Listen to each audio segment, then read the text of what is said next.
ഇവിടുത്തെ സിസ്റ്റം ഒന്നും ശരിയല്ല. ജെയിൻ ഡോബ്രേ ഗൈസ്, അങ്ങനെ കുറേ നാളുകൾക്ക് ശേഷമാണ് രാവിലെ 4:45 ഈ ഒരു പ്രഭാതം ഞാൻ കാണുന്നത്.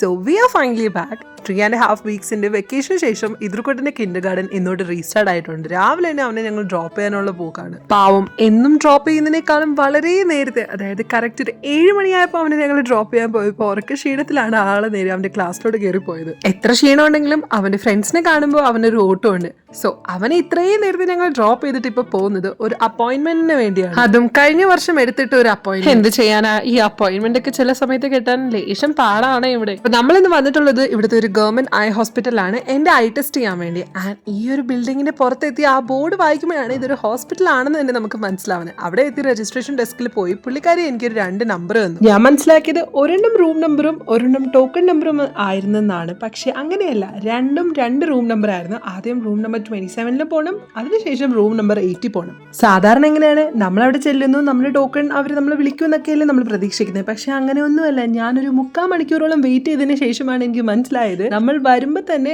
ഓരോരുത്തർ ഇറങ്ങുന്നു, നമുക്ക് മുന്നേ ആരായിരുന്നു അവരുടെ ചോദിച്ചു വെച്ചിട്ട് നമ്മൾ അടുത്ത് കയറണം, അല്ലെങ്കിൽ അവിടെ തന്നെ നമ്മൾ ഇരിക്കും. അങ്ങനെ ഓരോ മണിക്കൂർ കഴിയുമ്പോൾ ഞാൻ ഓരോ റൂമിൽ പോകുന്നു, അവരുടെ ടെസ്റ്റ് ചെയ്യുന്നു, പോകുന്നു, ടെസ്റ്റ് ചെയ്യുന്നു. എന്റെ കണ്ണിന് ഇനി ചെയ്യാൻ ബാക്കിയായിട്ടുള്ള ഒരു ടെസ്റ്റും ഇല്ല. ഇതിനു മുന്നേ ഞാൻ നാട്ടിലെ ചൈതന്യ ഹോസ്പിറ്റലിൽ പോയിട്ടുണ്ട്. അവിടെ കൂടി പോയി എന്റെ കണ്ണിൽ പവറും പിന്നെ പ്രഷറും മാത്രമേ നോക്കിയിട്ടുള്ളൂ.